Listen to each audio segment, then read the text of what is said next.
Bika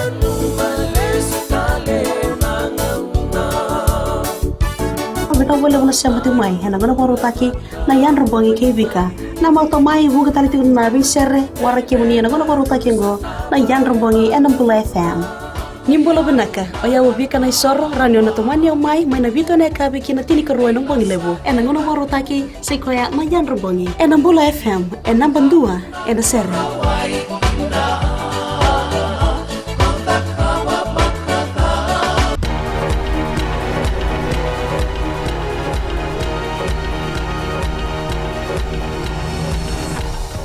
Sambul binaka se kwengo na pagleleka ni nonde tukutuku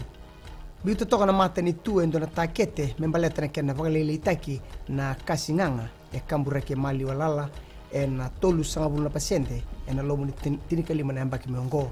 ngone tukutuku e paganti itaka o borenge mani marama e na ngau nendo laba kinan na baka so ni liba mai waini sabulevu e mona sabu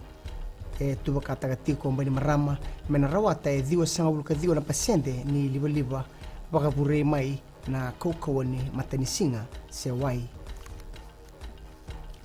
e na tomano pertania na nona vito koni kina nonda panua ke na sotale na enu e na pasifika membaleta na paluti ni beka e kautamai na bebe saunin raki ngoento na tikina bimbi e lewe na tu na non rabitalo nona veli utaki e na besi burubura me baka e paganti itaka o Roderick Drummond na mata ni Peritania e na nonda panua o viti endo beira na andona rau basa bulukathio na mata ni tu e na besi burubura era se matira kina kiana bagalili itaki na kambura kini kasinganga e mali walala e besu ni ko pita matera rabula na ikalima ni tangani beitaki ni abaidora na itobo tawa kilikili pe Ioane Benedito e beitaki o matera rabula ka rera ikina matabelewai mai na sinu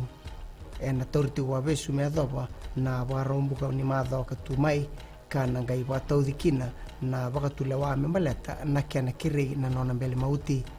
orto na boni tangani beitaki na dalongo erto sa mbele mauti ka tigo na beka erto baudikina wakalawa merto muria ni mbera ni nangai rongo titalitiko na nona to kisi ena ikarua ni Disemba kinangito pateni elewa merawata na gangaya na beita wose o Michelle Payne mai New Zealandi ena sot in Melbourne Cup rauta ni ruasulukavana ose era bengati taka na kena rawati sibe ni $2 milioni ena sot ngo mai da bekir na bagaleleka ni nonde tukutuku ni bwading naka